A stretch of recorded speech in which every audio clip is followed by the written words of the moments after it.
This is our second live event, so that's fun and cool. And we really want to thank our hosts, Kevin Krausert, who is the founder and CEO of Avatar Innovations, and Lindsay Solly, who is the corporate services manager. They made the magic happen. And by the way, you should know that they paid for the beer, the expensive item. We paid for the potato chips. And I'll leave it to you to discern who's got the bigger budget. How many people have offset a flight when prompted by their airline? And feel free, be brave. Yeah, I'm going to put my hand up. Yeah. Really? Air Canada's marketing sucks, obviously. Yeah. Okay. Well, the topic du jour today is carbon offsets. And, as we said, when we sent out our invitation, some love them, some hate them. They're always controversial. And as a topic, it's evergreen, which is good for a podcast, meaning, you can listen to it again and again and again. So we're going to talk about that. And the format for our taping is we are taping, and I'm looking in Lindsay's direction. This is all being recorded for posterity. So when you ask a question, when we get to Q&A, you'll be recorded for posterity. We're going to do a carbon offsets 101 primer with the two professors on either side of me for probably the first 15 minutes. And then we're going to offer some opinions on offsets, the good, the bad, and the ugly.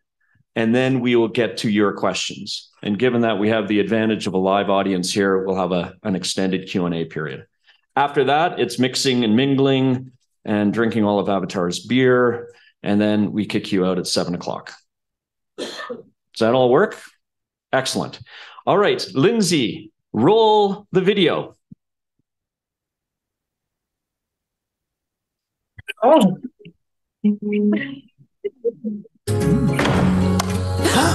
Oh my God, seriously? Honey, this isn't what it looks like. Oh, okay, really? Because it looks like you're destroying our marriage. Oh, I would never cheat on you. Oh, Jeff. No, really. That's why I bought an infidelity offset.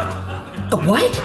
You see, Gus has been cheating on his wife for years. Who the hell is Gus? And I paid him not to cheat on his wife for a whole month. So on the whole, the world is a little less cheaty. What the f***?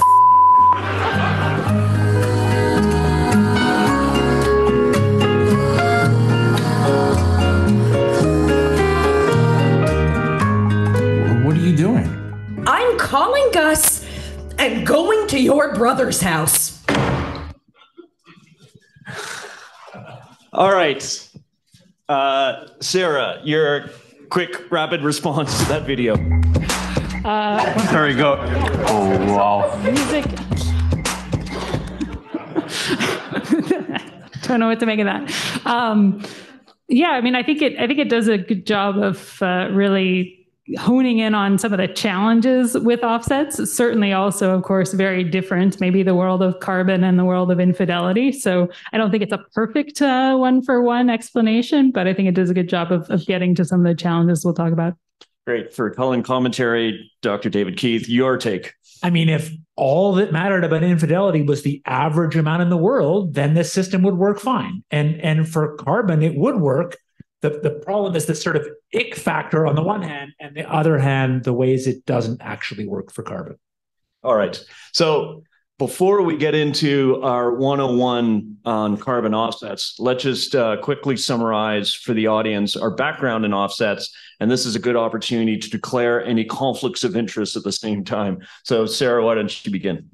So my sort of offset history, if you want, is that I'm the founder of Business Renewable Centre Canada, which helps connect large buyers of renewable electricity with sellers, and some in that space are using these purchases to generate offsets and offset their emissions.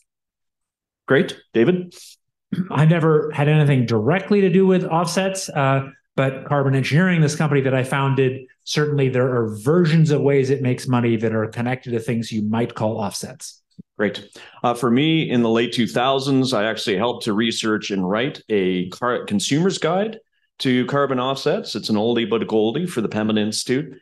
and we did work and procured and did due diligence on offsets for a major credit union, and something that actually triggered an offsets developer CEO to occupy offices in protest of some of the decisions that we made.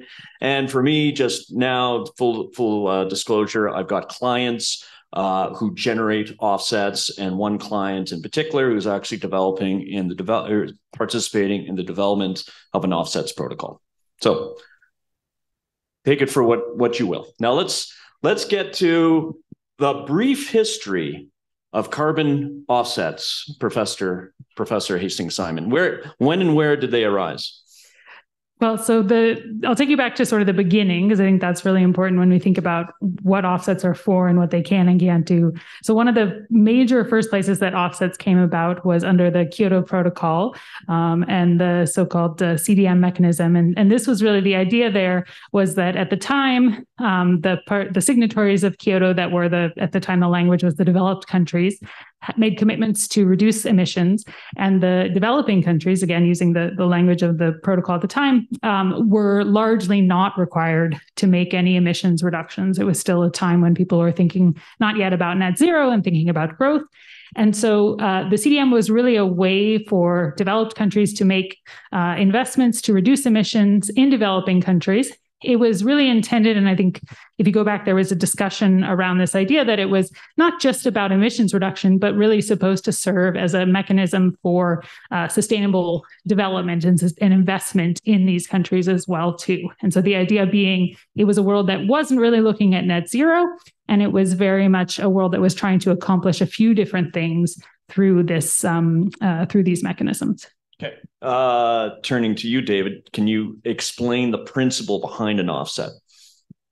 Maybe, but just to build on that, just say the sort of positive background to the CDM process is the insight that it really does cost less dollars a ton to squeeze emissions down in a developing country than a rich country. And so if all the atmosphere cares about is total carbon, it is economically rational to have more of that carbon reductions happen in poor countries. And the Kyoto Protocol just bound the rich countries. So the idea was, well, we can't politically have a protocol that quite binds everybody, so we can have this offset program that gets closer to economic efficiency. And that, I mean, you just say it that way, that's a correct and sensible rationale. And I think you've just explained it, which is essentially paying some other entity to reduce emissions that you won't or you can't reduce yourself. But to explain what it is, I would actually step back and explain kind of how we started with the idea of price for emissions, because there's something simpler than that I think it's important to start with, which is am I still there? I'd start with something simpler, which is to think about what tradable permits are, because in some ways they're the original idea out of which offsets sprung, and tradable permits can really work very efficiently. So in the Clean Air Act, the US Clean Air Act, when we managed to regulate sulfur emissions from power plants, we originally had a technology forcing plan, and a lot of people point out that was very ineffective because for some plants, it was much cheaper to cut sulfur than for other plants. So the idea is instead of that technology forcing plan, we had a new, brilliant, economically efficient system, which said if all of you were owners of coal-fired power plants or electricity plants, we, the government, would give out, and we could talk about different ways to do it, a certain number of emissions permits. And each year, at the end of the year, the number of emissions and the number of emissions permits have to match, or we have a massive crushing fine. So basically, you're going to get 100% compliance. And other than that, knock yourself out. Free capitalism, you can trade them, you can do whatever you like. You can find ways to cut emissions. So if it happens to be more expensive to cut emissions at your plant than at this lady's plant, you might as well buy the credits from that lady. All good. The key to that system is twofold. One is that it's zero-based. This isn't based on anything but your total emissions. So your total emissions with zero baseline have to match your permits at the end of the year, or we lock you up. That system, that core idea, is a brilliant idea. It is economically more effective. It worked really, really well. The actual cost of cutting sulfur was a lot less than people expected. It was a massive success. And it sounds a bit like offsets, but for reasons we'll get into, it is completely different from offsets. Because in that program, all one has to know is what your actual emissions are, which in that case was really easy to know. And then you have to have the compliance regime, and that's it. And other than that, you could have kind of effective capitalism with very little in the way of constraints. And offsets sound kind of close to that because you've got this emissions and you've got money and you've got this tradable thing, but it's deeply different. Okay. On the topic of being deeply different, we first have to understand a few terms. Can you hear me all right, by the way? Okay. You have to understand a few critical terms to do with offsets. One is additionality, the other is permanence, and then the third is leakage. Great. So I'll take some of those, and maybe David will take some as well too. But the concept of additionality is really, does the offset represent additional emissions reductions that over what would have happened if you hadn't purchased that offset? And so in the example, in sort of a cap and trade type example, like David described, it does by definition, because, or it sort of, you don't even need that. You're just tracking the total number. But in order for offsets to actually do what you're trying to do, you have to know that because I, paid David $10 to reduce emissions, he does something differently than he would have done otherwise. And then moreover, you have to make sure that there isn't leakage. That is, not only does he do something differently than he would have done otherwise, he doesn't then turn around and go and do something else that he, wasn't going to do instead. And those can be very difficult to quantify in both cases. When it comes to additionality, the question is really, what is the baseline? What kind of would the world have looked like in absence of this investment that somebody made in an offset? And one of the challenging things about that is that even that is not a static question, because you may have something that is not, a common business practice that you can really credibly say, well, yeah, this is something that people aren't doing. But as it starts to become more common and more adopted, maybe it does become more common and is sort of the standard business practice. And bringing that back to Alberta, I think under the industrial carbon pricing system and the way that cogeneration was treated in the oil sands is a really good example there. There was sort of special offsets given for the installation of cogen within some of these big facilities. And then as it started to become more general practice, those offsets were still available. And so you have to have somebody out there who's going to somehow, continue to judge what the kind of business as usual world is. And then moreover, make sure that, people don't turn around. If we talk about things like forestry offsets, if you're going to preserve a piece of forest land over here, that, first of all, where are you actually going to cut it down? But if you now go and cut down a piece of forest land over here instead, well, now you've just lost any of the kind of emissions reductions that came from your offset. Maybe I'll pick this up by talking about the problem with threesomes. So I'll first deal with just a regular binary transaction. So if I'm trying to buy this half-drunk beer and Ed is trying to sell it, there's this kind of natural thing where I want the price to be low, Ed wants the price to be high, and we have, in this case, some uncertain information about how much beer is left, but we can haggle and eventually we get to a price, and there's a healthy natural equilibrium with nobody else involved because our interests are, in a sense, opposed in a nice way. A nice, clean system, and that will be true for a half-filled beer, but it'll also be true for a sulfur permit in that earlier system where, if I'm buying, I want the price low. And if Ed's selling, he wants the price high, and we can close a deal. So now let me talk to you about an offset system. So now Sara's the regulator, and what we're buying is a reduction in drinking. So I'm going to pay Ed some money so he drinks less. And I'm going to get an offset for that. So Ed's going to say, I was going to drink 7 beers tonight. And I'm going to say, Ed, I will pay you some dollars. I'll pay you $4 so you only drink 3 beers tonight. And we'll call it good. And then under this beer regulation system, this is the key thing. There's an enforcer. There's a third party. It's a threesome. Under Sara's enforcement, we'll say, okay, then I bought for $3. I bought 3 negative beer offsets from Ed. And the beer offset regulator is going to enforce all this. There's a deep difference between that and the normal economic transaction. The difference is only Ed really knows how many beers he was going to drink. That's an unobservable. It's a counterfactual because this trade is on the difference between how many beers Ed actually drank and how many beers he was going to drink. And that latter thing is something where Ed has more knowledge than anybody else. Now, if you think about our transaction, both me and Ed what I want is cheap beer offsets, right? So both me and Ed have an incentive to make that baseline, that unobservable number high. Like maybe Ed was actually going to drink 50 beers tonight. Heck, he really was. Like yesterday, he drank 50 beers. We both have an incentive to spin Sara. We both have an incentive to make that number. Like we could tell Sara, last night I went to Ed's house and I saw 50 beer cans. Like, so it's real. That was the baseline. So we should actually get, 48 beer credits because Ed's only going to drink 2. That is the way it's a threesome, 3-party transaction like that is so different from regular economic transaction because of information asymmetry. Sara, the regulator, has got 100 different people she's trying to regulate. She has very little knowledge of the truth about what Ed was going to drink. And both of us actually have a huge incentive to game the system. And I think the key thing is you can sprinkle on all sorts of third-party verifiers who can make it a foursome, where one of you is going to be a fourth-party verifier, but you're paid by us. And in the end, it's kind of in your interest to make this look good too. And there's some way in which you just can't solve that problem, this additionality problem. And even add on the concept of additionality.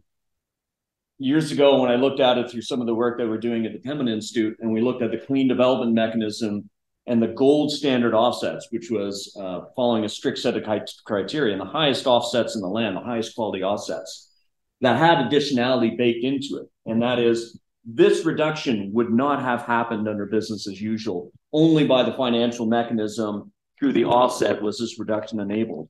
And when other verifiers went in after the fact and followed this very complicated flowchart, and I don't know if you've ever looked at an additionality flowchart, the decision-making tree, it's exceedingly complex. Now, someone has tried to wade through to get to that point where you can prove unequivocally that this is additional beyond business as usual. It is very difficult. The third-party verifier came in after the fact and said, these are the highest offsets in the entire globe, and 25% of them are wrong. There is no real additionality. But let's a practical application. There's the red plus. Oh, there we go. Yeah, I don't have to be such a loudmouth anymore. Oh, no, I have to be a loudmouth again. Hold it like this, Lindsay. I'm covering. Oh,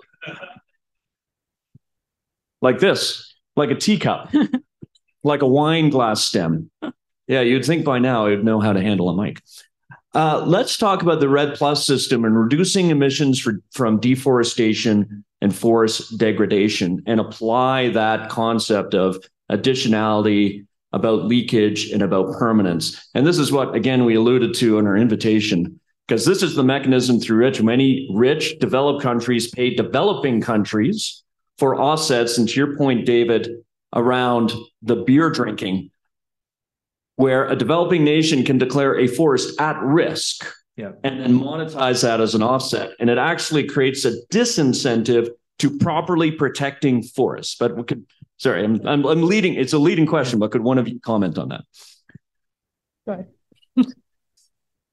Well, I'm going to say a very general thing, maybe then over to Sara, which is, I think it's important to say there are two different categories of problems involving, well, many different, but one category is this problem I was jokingly called a threesome, which is really the problem about trading on an unobservable hypothetical that is like deep in an offset, because an offset is fundamentally based on this difference between what did happen and what would have happened. So that's a problem in any kind of offset, sort of bake into that idea. Then separately, we have the problem of whether you should ever count a fossil ton of carbon emitted against a biological ton sequestered. And that's a problem that's true even if it's not an offset. So it could be a country-based national accounts that isn't an offset. It's an, in principle, you can absolutely know with a satellite in principle what the flow of carbon is into the biosphere. But even if you do know that, a ton into the biosphere is just not the same as a ton emitted for reasons of permanence and future climate change. Yeah, I mean, there was a lot of work done at the time on developing also the tracking tools, right? Because that was a big challenge with these kinds of forestry offsets in sometimes very remote places, was how you were actually going to, not even this question of, what the counterfactual is, but can you actually just keep track of, what's being cut down and things like that. And so a lot of work was done. And, arguably we have tools nowadays in terms of, organizations like Planet and others that have really Earth monitoring tools at a level of granularity that, and I think we didn't even dream of back in that day. And so some of those pieces of the challenge have gotten either, tools were developed to, or processes were developed to address them, or tools that exist can help to solve that problem, but they don't solve that underlying challenge of, what is that counterfactual, and that incentive that both parties have to inflate that. That said, coming back, I think to the underlying, driver and the desire on the CDM to have investment flowing from developed countries to developing countries, if you focus more on that piece of the goal of that offset program, then the question of additionality is not quite as important. I mean, you're still obviously missing out on it on the offset side. But of course, if you have the money flowing, then money is flowing from, the developed country to the developing country. So you can achieve some of those goals, even if you're, can never kind of solve this underlying offset challenge. And I think that, I've heard commentary also even within, say, North America, that there is a desire by some to continue to use these bio-based offsets, even if they're maybe not the greatest offsets when it comes to a carbon perspective, because maybe you do actually still get, some more money flowing into conservation in a way, that may also still be good, but it may not be solving your carbon problem. And so again, the question is what you're actually trying to achieve there is quite important. Yeah, and I would say by extension, and now we're starting to segue into the good, bad, and ugly. And on the good side, so yeah, you can address questions of equity, or rather inequity, through this mechanism. And I can say the same with the Great Bear Rainforest and the protection of it and the carbon offsets that it generates and what it's doing to help coastal First Nations to be stewards of the land and protect their forests. The question is, can we separate that? Now, on a voluntary basis and on a regulatory basis, you have companies that are using that to get to emissions reductions targets and claiming that. Can we separate the carbon from the conservation good that we want and something like Indigenous economic reconciliation? But on the good side, it is providing for that just and equitable transfer of wealth to those who have, gone through a lot of historical injustices. This is maybe a segue to slightly different, beginning to think of the goods and bads. I think there are a lot of systematic weaknesses of offsets.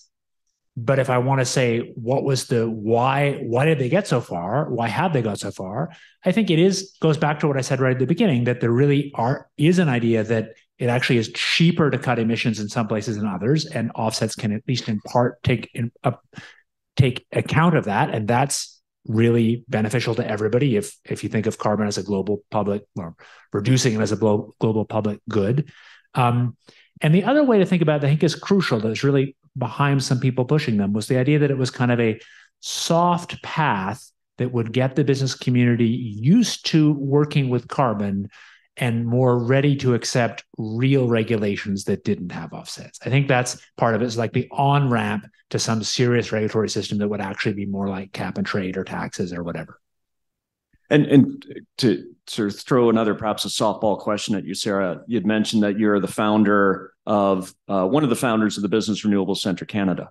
So can you talk a bit about the role, and maybe this is to shoehorn in another part, maybe the difference between environmental performance credits and offsets, but the role of offsets in really helping to drive renewables on the grid in Alberta?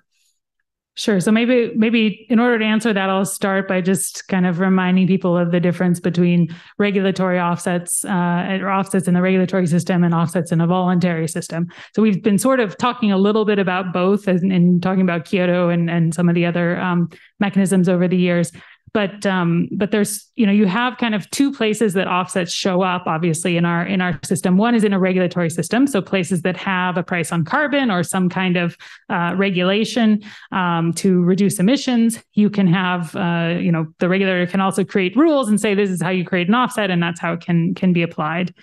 This is something that the kind of business community then started to adopt and take over and say, okay, if we're going to start to think about our own emissions and what we're doing because our stakeholders care about it and they're pushing us to do it, we're going to borrow this approach of carbon accounting and of voluntary offsets in order to have an impact on what we're doing with our emissions. And so you have certainly players that are active in both, and you have offsets that can kind of go back and forth between the two.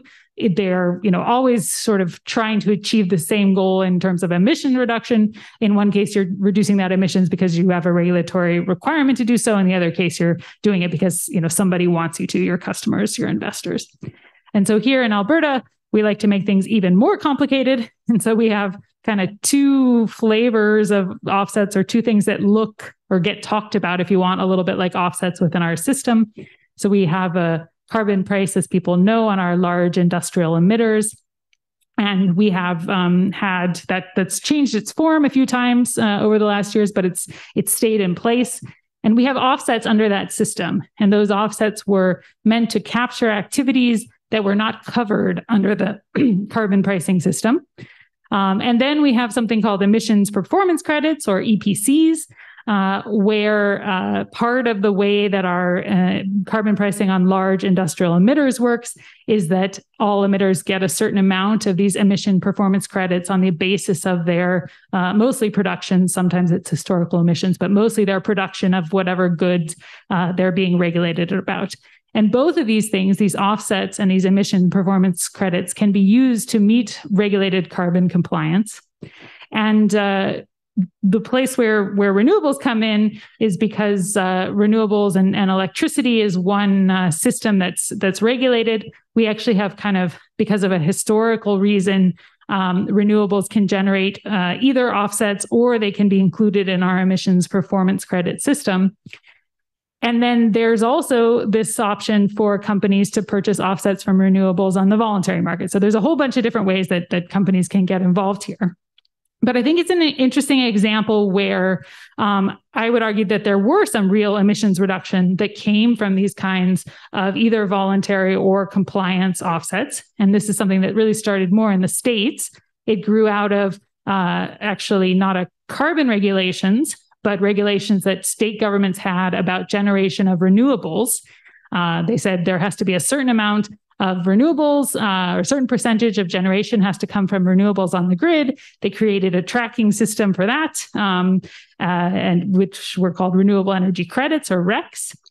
And so as it started, companies would often enter again into voluntary contracts and just buy these RECs. So basically they say, okay, there's a wind farm somewhere and I can buy the RECs from it, and I can talk about, my electricity generation being renewable.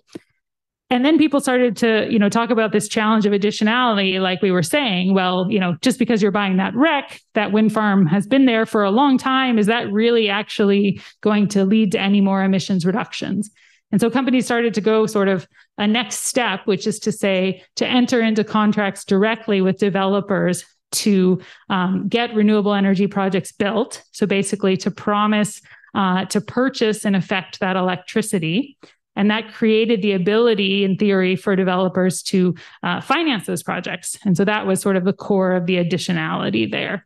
And so it's an interesting example, I think, of an adoption of the regulatory standard into the voluntary market. But it's also one where now, companies are actually looking to say, what can we do to go even further? And so some of the leading companies in the space, like the Googles of the world, are saying, well, we actually now want to think about purchasing renewables, not just, how much energy we're using over the year, but on kind of a 24-hour basis. And we want to make sure that we're, have enough renewable energy generation for every hour of every day.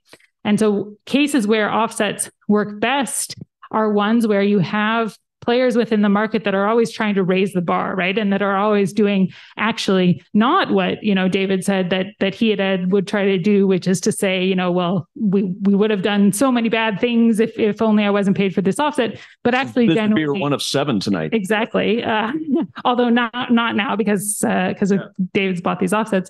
But actually, when you have companies that are really trying to raise the bar, right, and trying to say, to torture that example, let's figure out how to get Ed to drink even less without those offsets, say, or to kind of go further.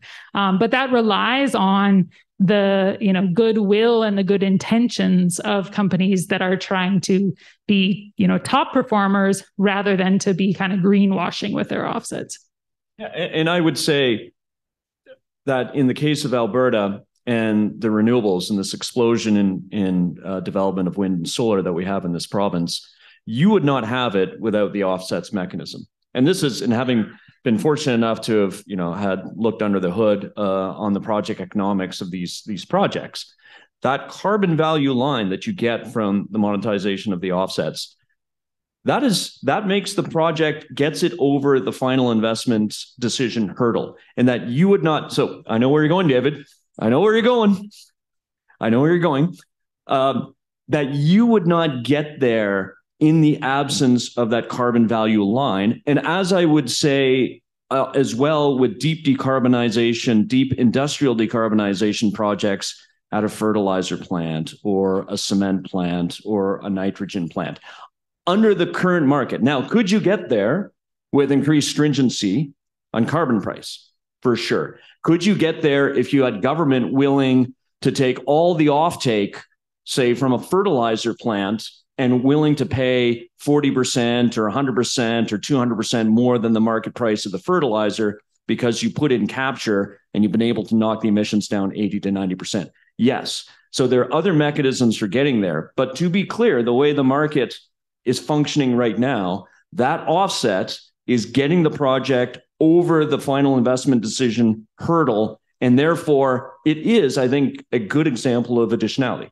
I think this is great because it gets into kind of the offset of offsets in the kind of trade-off about political viability and regulatory policy. So what Ed is saying is that, and I think it's completely true, that there's a bunch of projects that wouldn't have happened, that are worthy projects that wouldn't have happened but for the offset line.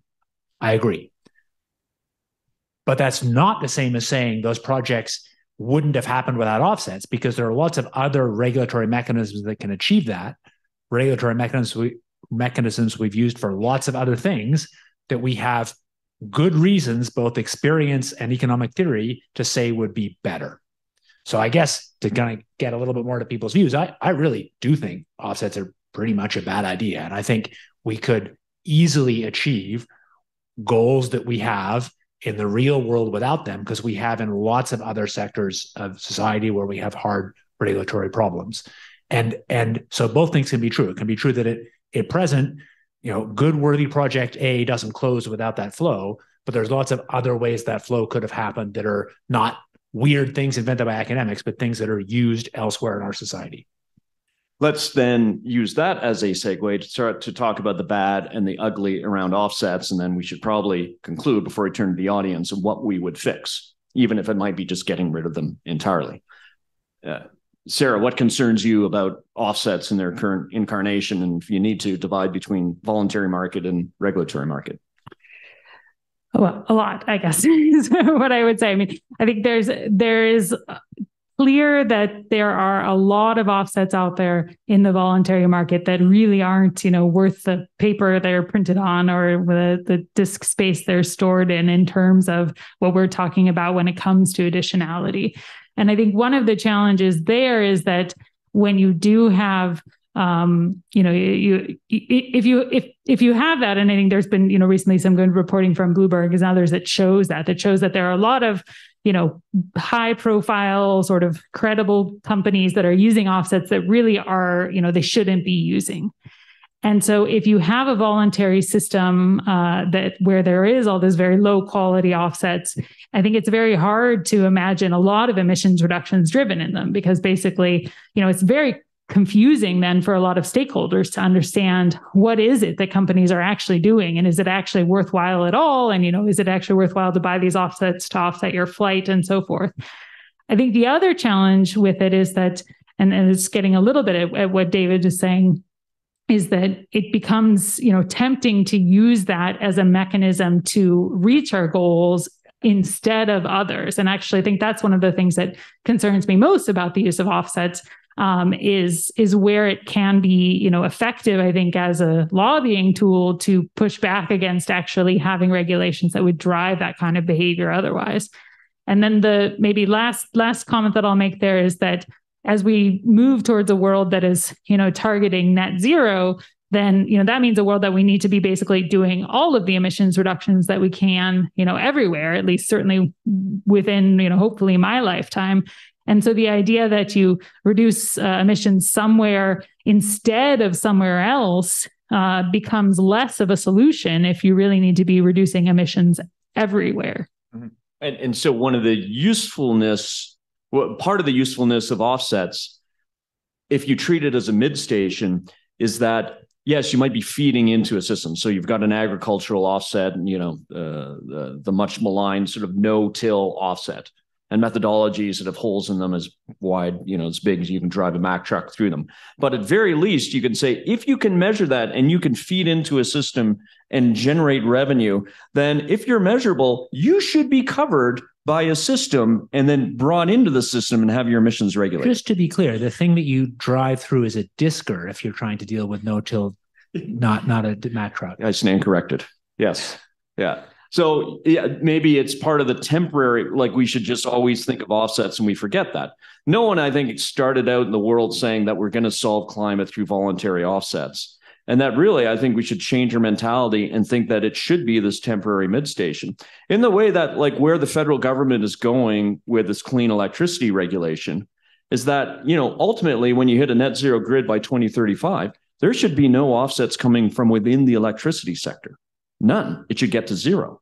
And developers will have to actually plan that and forecast for that and tell their financiers that this is what's going to happen, that there will be zero carbon value for post 2035, and that the only offsets, if it's a non-zero number, that ultimate grid intensity number, would come from, say, non-biological carbon removal.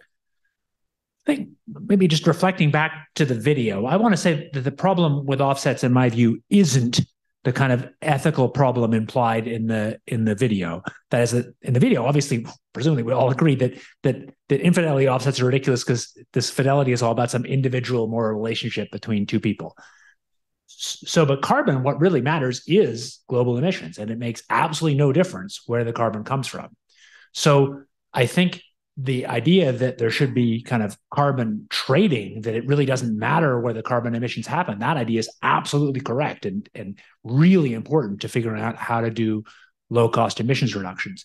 So there's a certain kind of moralistic anger about offsets that you got in that video that said that people just shouldn't be allowed to admit and pay to offset it. I have no problem with that. If it was really true that people were admitting and were separately removing that CO2 in a way that was absolutely hard, fine. What I care about is the effective emissions to the atmosphere at cost-effective prices. So the problem isn't that kind of moralistic problem. The problem are all these ways that offsets are this kind of complicated transaction that fuzz things up, that make it hard to do economic policy. And I want to maybe end by saying, I think a key thing to think about is the asymmetry between the level of information and just straight people power between regulators and regulated. So regulators are always going to be, not very many of them, sitting in government offices, not making super high salaries. Lots of them are super hardworking and really smart people, but there's a limit. And the regulated can always hire another PhD to do an awesome job going around it. So the problem is some regulations are kind of naturally easy to enforce because there isn't much information asymmetry and you can do it hard. Other regulations are just sort of infinitely gameable because you can keep adding more PhDs on the side of the regulated who will keep producing things that are just within the letter of the law, but bending and twisting it. And I think the problem is we don't want to build systems that are amenable to that. And that's a public choice. A shout out to Bloomberg's Zero podcast. And sorry, I'm forgetting the name of the person that was interviewed. And he had this great analogy. He said, anytime that there's a COP meeting, we've just gone through COP 27 and you were there, that for all the regulators who are standing on the inside, you can come find him in the mix and mingle part of the evening and get him to tell his stories. But for all the folks that are there negotiating, countries' international climate reduction obligations, that there's a whole phalanx of lobbyists on the outside who are looking and listening is like, how can we game what they're doing? Yeah. And they're incentivized to actually do that. And this is the problem that, and to the analogy, the three-person relationship, is that when you have those three parties in, then you can always have that, and you've got an incentivized party to game the system. Then what happens? You game the system. And I think that, I mean, part of that then actually to me argues that there could potentially be more of a place for offsets in the voluntary market, right? Because you can, I think in the regulatory space, it is going to be hard. And if you're talking about, using regulatory power to force people to do things, and they're going to try, there's an incentive to try to find ways around them. In the voluntary space, I think you will have companies that will continue to do things that, I would call more like greenwashing with offsets. But I think that there are still real credible ways to, for companies to make investments in projects, both, obviously within their own operations, but also in other places that actually do lead to emissions reductions. And in the voluntary market, you're going to have some people that are doing that in a credible way, right? And so I think that there can be some of that, but that's not going to be the solution to climate change at the end of the day. Totally agree. I think the voluntary market is a completely different thing, unless it's a case where the voluntary market is trying to kind of build kind of credibility to get into regs. But if it's just sitting as a voluntary market, I'm totally happy to have people do this. And they're, one person's greenwashing is another people, well-intentioned people and lots of companies are actually trying to make the company better and have less emissions. I'm totally supportive of that. And if they want to find ways to trade, great, no problem. What I personally would say we just don't need is for regulators to allow project-based offsets. I can't figure out why that should ever be a good idea. So I think perhaps that's an area of agreement between the three of us. So I like the RED Plus system on biological carbon and say afforestation or forest protection, or I use that example of coastal First Nations, the Great Bear Rainforest. You want to do that on a voluntary basis, great, as long as you're not a regulated entity. It becomes tricky when you're a regulated entity and you're using that to reach your compliance target. But in terms of the net benefit to protecting land, to protecting wetlands, all these things that we should be doing, fundamentally protecting nature and finding a financial mechanism for it, like we're doing just with land offsets, have at it, as far as I'm concerned. But don't, as a regulated entity, use that toward your compliance obligation. So, looking at the time, maybe 30 seconds each, if I may, on what would you do? How can we fix offsets? Or should we? Or I think we're sort of there, but or just throw it out. But David, you first. I would throw it out. I as a regular, I would say project-based. That is where a project is generating some offset for the difference between what it did do and what it would have done. I can't see any good reason to have those in any regulatory system. And I feel like we've regulated lots of complicated things in the world with complicated public benefits and hard political fights. And we've done it without those. And there's no obvious thing they do that we need. Yeah, I think I agree. I think it's about then pulling those systems into the regulated market, right? So if you say, well, there's something that's not going to happen if we don't allow offsets because it's not covered, then, as you're saying, Ed, the clear answer is you cover it, right? And you allow it to be discovered. Maybe there's some, grace period, but you bring that into the market. Yeah. So I would say, again, treat it as a mid-station to being regulated. But I think there are things on the voluntary side. And as I say, I worked on a consumer's guide. I think we can give more information on what's acceptable, unacceptable, and let the buyer make up her decision. And then, perhaps on the regulated side, that we really just go much harder on additionality. Maybe we need another kick at the can of the CDM gold standard offset and just really push that. And I will say, like as an anecdote, 10 years or 12 years ago, when Alberta announced the ESCR, the first carbon pricing system, I went to a law firm downtown Calgary here. They explained to their clients what it meant, talked about offsets. I asked a question, what do you think about additionality? The lawyer doing the presenting did not even know the term. So additionality wasn't just an afterthought. It wasn't a thought, like just no comprehension. Okay, let's turn it to you. We don't want to keep you away. Help yourself to beer and drinks and potato chips. But what do you think? Let us know. And in this case, you don't have to just ask questions. You can editorialize as well. I think it's fair to say we're especially interested in having people, since we've all kind of come out against offsets and regulatory systems, please make the case if you want. Yeah. I wouldn't say I'm against offsets and regulatory systems. I'm a little more nuanced, but yes. All right. This one. This is unrelated. This is related, but with reference to the infidelity of the methane measurement system, what do we know about the accuracy of carbon emissions today globally from specific sites in specific countries? And are they reliable at all? So carbon emissions from fossil carbon, I think the answer is we know very well, meaning at a global level to small numbers of percent, because we can balance the carbon budget. And at country levels to that kind of number too, because so much of the, carbon is an element and most of it's fossil and those are traded goods. And the traded goods already, we know the numbers. So I think that stuff we know very well. Methane, we know global emissions well, but not sources well enough. I think some of it's going to change pretty quickly. So methane sat, thanks to my colleague Steve Woofsey at Harvard and Environmental Defense, is going to fly very soon. And there's some other related satellites that will really do much better job on methane plumes from industrial activities, including oil and gas.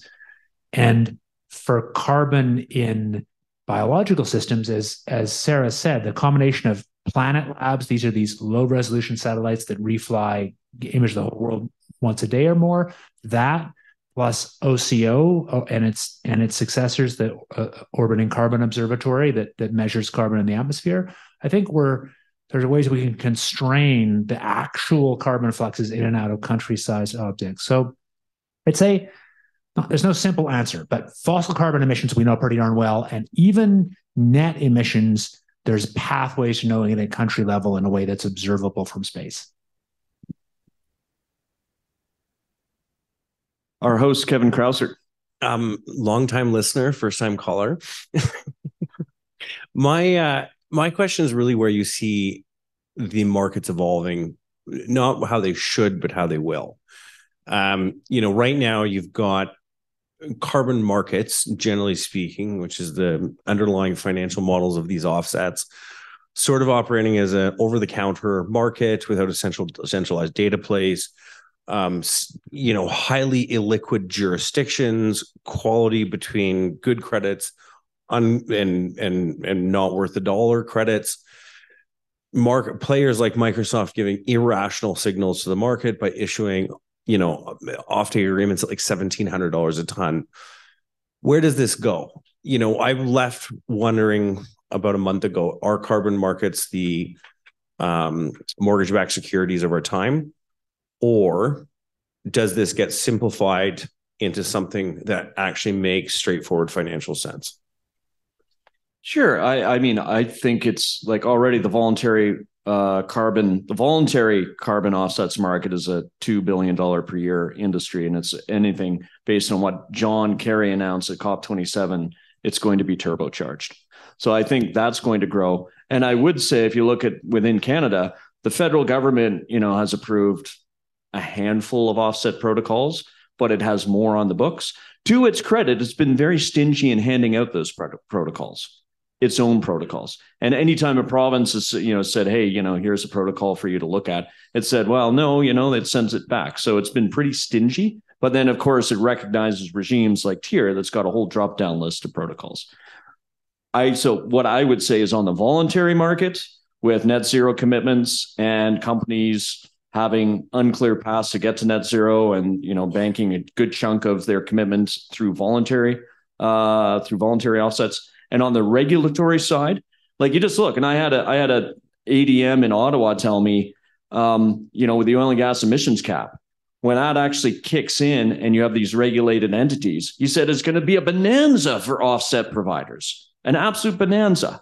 There's going to be huge demand for it. And what we're hoping is that the capture projects that come in on the meantime don't completely crater the price of carbon in the province. So net, both voluntary and regulatory, I think it's only going to take off. I mean, the one type of offset that we didn't talk about, or one protocol, I guess, would be the direct air capture, right? And I think that is a technology that actually is a bit different when we think about offsets. Again, coming back to the challenge that David laid out, in that it's pretty clear that in the absence of some kind of regulatory requirement to do so, or some sort of payment to do so, nobody's going to just do direct air capture, right? Like you can be pretty clear that in the absence of a purchase of that offset, the amount of it you're going to get is zero in that case. And so I think that is the one that, especially as you get closer and closer to net zero, when arguably a lot of the offsets will fall off necessarily, that's one where you might actually have more activity happening, although it may end up looking not like an offset and more like a regulatory compliance. So it sort of depends where it ends exactly. To connect the last two questions, my personal guess is the offset market will grow a lot. And then when the bubble will pop is when the offset market gets big enough that it should have, according to the accounting standards, really reduced emissions, and measures of actual global carbon fluxes don't match it. And I think that will happen in the next decade or so.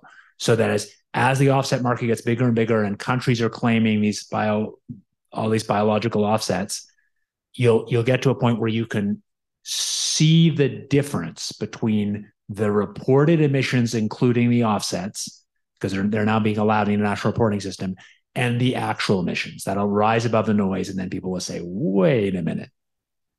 If I could just add one more comment, then we'll get to you, sir. Yeah. One more comment, and to underscore this point, and those of us who deal with Alberta's tier system and kind of dealing with the offsets, let's say you have one significant carbon capture project that adds a megaton worth of offset credits on the market.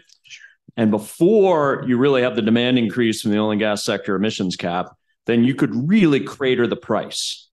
And so you take it and you crater the price basically through oversupply, and then you're sending that negative signal. So it's kind of like the tundra melting, these feedback loops. You send that negative signal, and then you don't get more offsets projects coming in.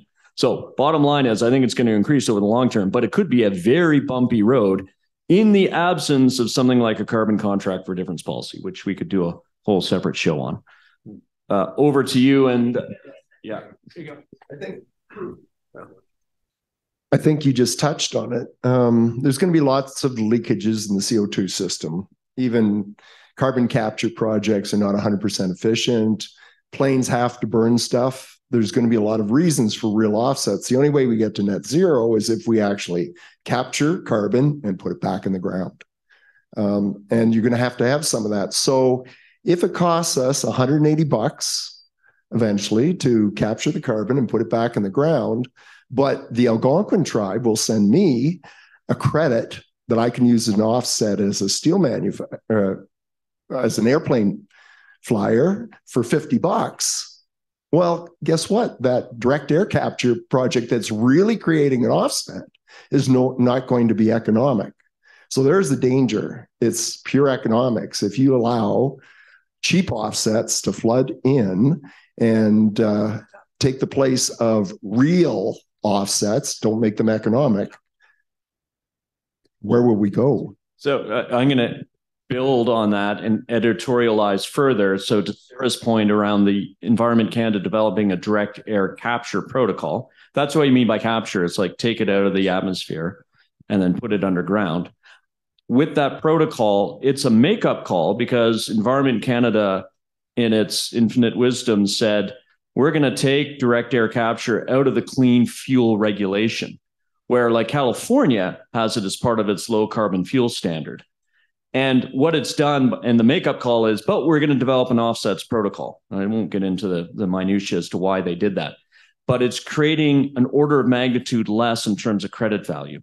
So like you say, then if you're a direct air capture developer and what you really need is $200 a ton, which you would get through being part of a low carbon fuel standard market, but your makeup call has you at $50 a ton, you're always going to lose out to that cheaper offset. And you mentioned one example, whatever it is, you're going to lose, and therefore you won't monetize your carbon value. Quick statement, remember, from somebody who stands to make money from direct air capture. There's somehow direct air capture has become the only thing people think about when they think about hard negative emissions, and that's wrong. So biomass with capture is just as certain. So the point is, the issue is the certainty that you have atmospheric CO2 going into permanent storage. And if you have a biomass with capture facility where you can measure where that CO2 came from, which is easy, and you know the permanence, that's just the same. And ocean alkalinity is close to the same. There's a little more uncertainty, but there's really no uncertainty about permanence. Fundamentally, if you put alkalinity in the ocean, that is netting out against CO2 in the system for sure. There's uncertainty, but in a way that's deeply different from the other pieces. So direct air capture, just one example of the category of things that would be kind of real negative emissions. Full disclosure, I'm Vern Raincock, a director of Alberta Regional Rail, and we heard earlier about carbon capture. There's been a big struggle between local governments, provincial governments, and the federal government when it comes to economic development, as well as carbon capture and GHG reduction. We've recently had discussions with all levels of government. It's very easy to get letters of support from local governments, but it's very, very difficult to get the provincial government as well as the federal government to put some resources, and often resources isn't money. It's they currently have employees that can help put together these projects. So getting back to where we can help the airline industry is our GHG emissions are far lower.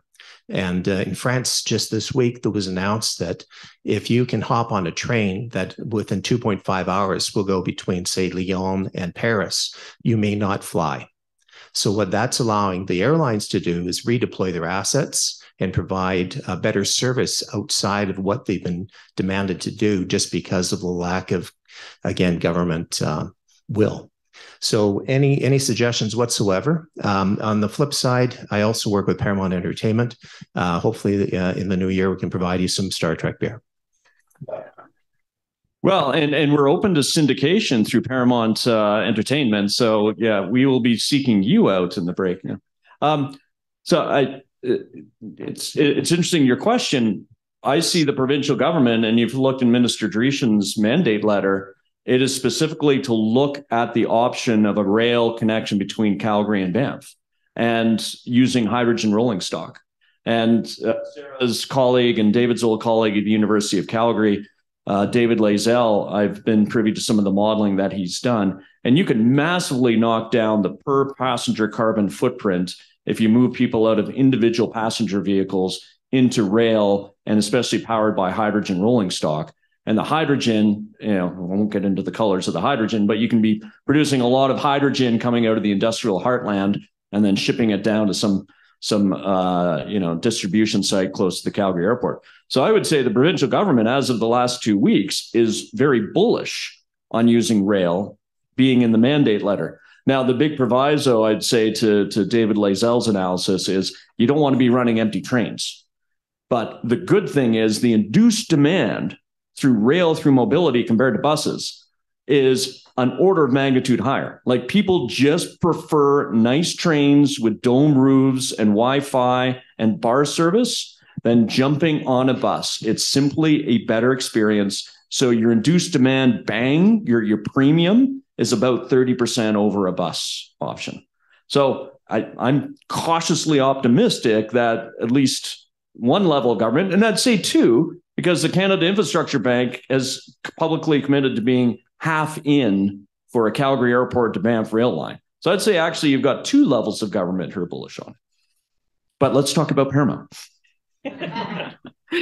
So I think the France example, though, is interesting. I mean, to tie it back to the question of offsets and carbon markets, the fact that the government there had decided to, just ban flights and say you must take the train is a really good example of, the point that David, I think, brought up earlier, which is like sometimes we just have to use other tools in the toolbox, right? And so I think there is a risk of an over-reliance on carbon pricing and then offsets as the tool to get these things done, as opposed to saying, well, we're just going to decide that, we can't be flying, planes around in these short distances if trains are available instead. So I think that's, there's sort of the right tool for the job when it comes to carbon markets and offsets. And I think that's a good example of one that isn't. I'd like to see a train, if we're asking for trains, can we have one between Calgary and Edmonton, please, too, as well? It would be nice to add mix. But and I guess I'm a little less bullish than Ed on the importance of hydrogen there, at least on some of these, especially if we're talking about just a few rail lines where electrification might be much more possible. So keeping it as simple as possible to get these things built, I think, is also important. Okay, we have EBC's all-time number one questioner, Robert Tremblay, in the front row. We really should put you in the VIP section with drink service. I had the opportunity initially, but I want to take it back to direct air capture. So as Sara and kind of a few other people have said, there's different levels of offset based on kind of some of the metrics we've laid out. So permanence, additionality. So with direct air capture, we can be pretty sure that it's additional. Why would you run it if you weren't getting paid to run it? And as far as permanence, we can see that it's probably more permanent than offsets in the biosphere. So, and in Alberta, we've got really good geology for carbon capture. So I guess my question is, I think we can have this discussion and we can differentiate on these metrics, but they're not reflected in the carbon capture in the carbon offset markets. So as he was saying, if he has to compete with $50 per ton biological carbon capture, direct air capture it's not competitive. So I guess the question is, how do we differentiate? Like, is it branding? Is it a separate market for direct air capture? Is it corporate ambition, like we're seeing from Stripe and Microsoft? Is it, government offtakes, like kind of Ed was sort of alluding to with fertilizer? How do we get this started? All acknowledging that it's more legitimate on our metrics.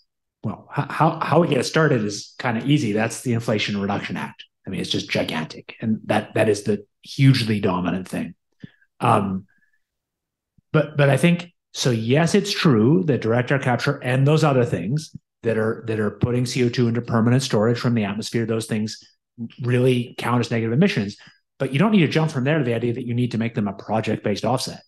You can have those things easily enter in an economically efficient way that aren't project-based offsets. You just have, one answer is you have a carbon price where they get the negative price. That's easy. That's not an offset because it doesn't depend on any project-based additionality or project-based counterfactual. So I think there's good ways to do that where they count as negative emissions that are not project-based offsets. I'll say within the voluntary market, I think there's some good examples from what, how that evolved on the renewable energy side, again, where being able to kind of differentiate between better renewable energy purchasing and less good, is a combination of obviously some certification protocols and things like that. Also really companies working together, right? And that's both buyers kind of coming together and actually agreeing to hold each other to some kind of higher standards.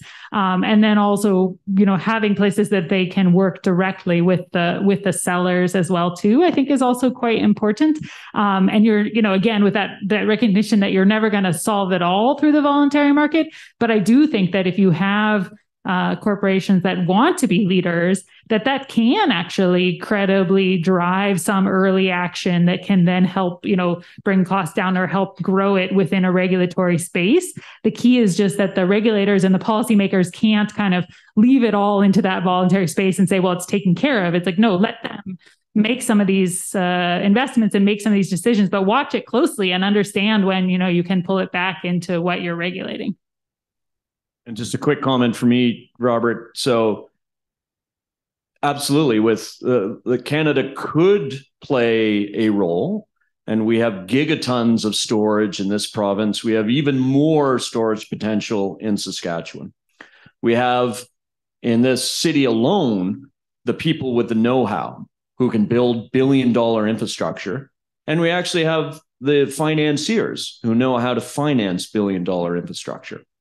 But to David's point about IRA, the Inflation Reduction Act, we don't have the supportive policy and regulatory environment yet.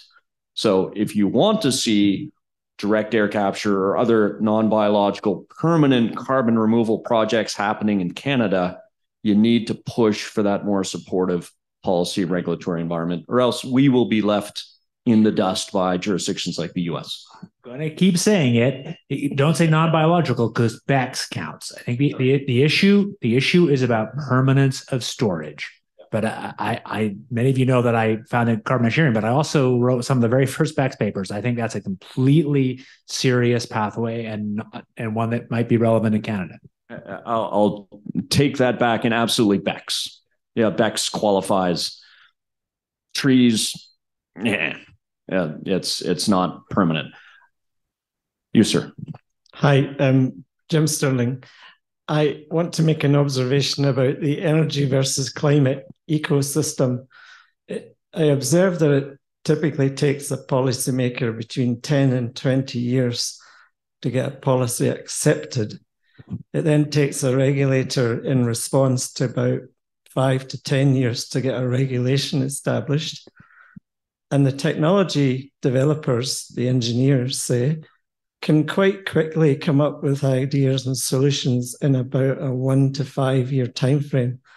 And I often observe that that timeframe is hampered by a lack of money. For some reason, the policy and regulatory processes still do not allow the financiers the confidence to invest in the technology, leaving people like me struggling to get the things done that I know can be done. And is that where offsets come in? And are there better ways of incenting investment? So yes and no. So offsets can come in, but here's the problem that we face in Canada right now and relative to the United States. So let's take carbon capture or even direct air capture, where in the United States, you have an operating support called the 45Q, which pays you on a per ton sequestered basis, or they also have a utilization basis as well. But it will pay you on a per ton basis. It's been around for 10, 12 years. It was strengthened under the Trump administration. It was strengthened under IRA, and it is now turbocharging the development in the US, and it's got bipartisan support. So that's the US example. In Canada, we've got carbon pricing, which is the number one mechanism, sort of the engine. We've got the leader of the opposition party right now that has the best chances of forming government whenever there's a next election, probably 2025, who has said that he will kill carbon pricing. And so if you're a company and you're looking at it and you're saying, gee, this only mechanism, because we produce this commodity that is tasteless, that you can't see, that has no smell, and the only way we can monetize this commodity CO2 is through, say, carbon pricing or some offsets protocol, and someone has said they're going to take away the market, then why the heck would you invest in Canada when you could make that investment given the track record in the United States? And that's the major competitive disadvantage that in Canada we face right now. And oh, by the way, as I mentioned earlier, one major carbon capture project flooding the market with a megaton worth of credits craters the price. So I'd mentioned carbon contract for difference policy. Some of us are working on that to try to shore up support. But to be clear, we run the real risk of being left in the dust by the United States because, incredibly, in spite of however many percentage of Americans saying that climate isn't a thing, they've managed to establish this bipartisan support, the bipartisan support for these key policy supports on the capital and the operating side for companies to then, engage in these, build these big industrial decarbonization projects. I gotta partially disagree with the competitiveness piece. So I think that there's obviously, I think that the contract for difference piece and this guarantee around carbon pricing is an important missing piece. And, there continues to be signals from the federal government that this is coming. So hopefully it really will, and that will provide that guarantee. Of course, there is the carbon capture and storage tax credit that was part of the budget and is an additional incentive on the Canadian side. But I think it's also really important to remember where we in Canada are competing with the US for carbon capture and storage projects and where we're not. So, obviously, yes, if you're going to today build a brand new cement plant with carbon capture and storage, you might have a decision about operating or installing and building that plant in Canada or in the US. Of course, when it comes to decarbonizing existing facilities, And the most extreme example would be existing facilities in the oil sands. We have absolutely no competition with the U.S. because nobody is going to go an oil sands production facility to the U.S. because that wouldn't work for a number of reasons.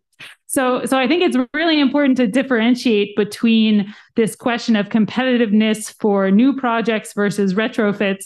And I will say that I did note with interest the CEO of, and I hope I'm going to quote him correctly now, but the CEO of Capital Power, when talking about the fact that they've gone to the very last stage before final investment decision on the carbon capture and storage retrofit on their natural gas facility, who said something along the lines of, despite 45Q, we think that Alberta still has actually the most competitive environment for us to make this investment because of the combination of the regulatory structure around the storage of carbon and others. So maybe he got a lot of angry calls from some of the other people that are looking for larger sized tax credits. And we probably should do a carbon capture and storage episode. I think we would have a good time, but I can't let the comments go by without throwing those in there. So I will only mildly disagree with my friend and co-host, Sara. So yes, and you're right about that oil sands differentiation. And yes, you'd mentioned the capital supports we have for big industrial decarbonization. By the way, you want to decarbonize a cement plant? It's not just like tacking on capture equipment at the end of the plant. It's building a whole new plant. And the cost of that plant, you could build 2 cement plants in China. So it's an entire new plant. And while we've figured out the capital supports, it's the operating support. When you produce a commodity, that its value, if we have an election change the leader, the value of the commodity you produce that basically no one wants could disappear entirely in 2025. And oh, by the way, you're on the hook for storing that because a company has to pay for that storage. Okay, sorry, I'm looking at the clock here. Can we do like 2 more questions, and then we'll open it up to mix and mingle. And remember, we kick you out at 7. Yeah, okay. Thank you. Costin here from Accenture. Thank you for an interesting conversation. Bring it back briefly to pure carbon offsets, right? So corporates are major buyers of those offsets. And the story went that they became famous because they were easy way out of this, being bad guys. And then there was a lot of controversy. So what do you think is happening in the minds, and what will happen in the minds of corporate executives that sign off and authorize all that carbon offsets, and how that demand will impact the market, and especially linking this to SBTI goals of using carbon offset only for that last remaining 10-20% of emissions to offset only those, and not bringing it up front. So how do you think that dynamic will play out and impact decision of C-suites? It's a good question. I think it's hard to make a guess there. I mean, I think actually right now there's a bit more attention being paid to the quality of offsets than there has been. And I think there is maybe these things sort of come in waves. And so I could imagine that with this additional attention now, as you're saying, the motivation for investing and purchasing offsets really had to do with stakeholder demands. And so now if stakeholders are saying, okay, you need to be doing something differently, I would imagine that corporates are going to respond to that, right? And are going to say, okay, we need to figure out how to be purchasing more credible offsets and tying those more directly to emissions reductions. So I think that could continue to evolve as there's more public attention being paid on it now. I think I would come back though to the point that it was made earlier, that I don't think any of it is ever going to be enough to drive us to the solution at the end of the day. It's going to kind of continue to hopefully make progress, and maybe a bit more now with that additional attention, but it's always going to require that regulatory system kind of behind it as well. Much simpler question for you, but maybe not easier to answer. Going price right now for a ton of carbon is about $15 from a solar farm in Alberta. Where do you see that price a year from now? I'm going to pass to Sara. I feel like I need to, qualify this with this is not investment advice. This is not investment advice. That's right. Don't go make any. Is the pressure going, up, or what's the intensity of that pressure? I mean, I think one thing that's happened in Alberta just with the change to CCIR and TIER, obviously, is that we've seen renewable energy credits kind of come into the carbon credit market. Maybe I'll weasel out of the question a little bit and say, I think there's a number of factors that will decide where that goes, right? So one is really what is the supply of offsets in the market? And there's kind of a couple ways that governments through their, what's going on right now, the evaluation and potential changes to TIER can affect that, right? So they can either lower the amount of, free permits that are given, these free EPCs, and increase the demand for offsets. They can also, we might also see a stricter limit coming on the amount of offsets that are allowed in compliance. And then the third factor would be, given that Canada does have a net zero electricity market target for 2035, the amount of offsets that are generated from those solar farms will tend, downwards over time. And, we see that they're, especially with power prices like we have now, they're certainly competitive even without necessarily those offsets as well, too. So, I mean, I think if you play it all the way out to 2035, it's probably easier to answer to say that the carbon, direct carbon value there ultimately becomes zero when we reach our net zero target. Thank you. Okay, we have one last question. Hello, thank you. I just have a quick question about carbon offsets. At the beginning, you were mentioning that the issue with carbon offsets, one of the fundamental issues was that you didn't know the exact, how many emissions you would have per, for the some scenarios or some projects about, but for ERC credits, isn't there some physical limit, of the amount of emissions you would have?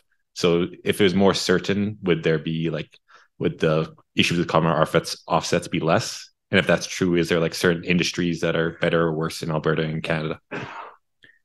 Not sure I completely understand, but to clarify, the problem isn't necessarily the observed emissions. To go back to the Ed beer example, so it might be completely unequivocal how many beers he actually drank. You might be able to measure that with 100% accuracy, with perfect accuracy. But the issue is that if you're generating credits on the difference between how many he actually drank and how many he would have drunk, the how many he would have drunk is kind of fundamentally unobservable. Now, in some markets, you can say there's an average Ed, and the average Ed drinks X. But then that gets you to simply a cap and trade system with a netback, which is not an offset project, and that's back to kind of good regulation.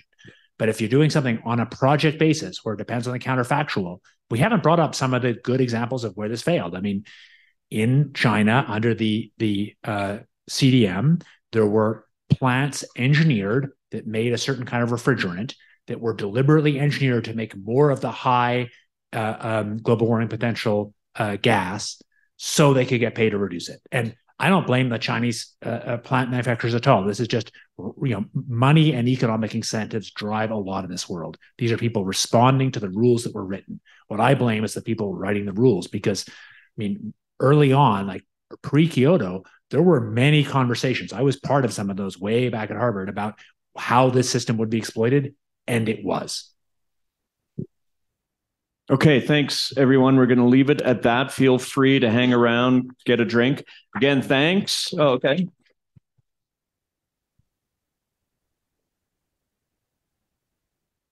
Certainly don't want to cut that off. Thank you very much.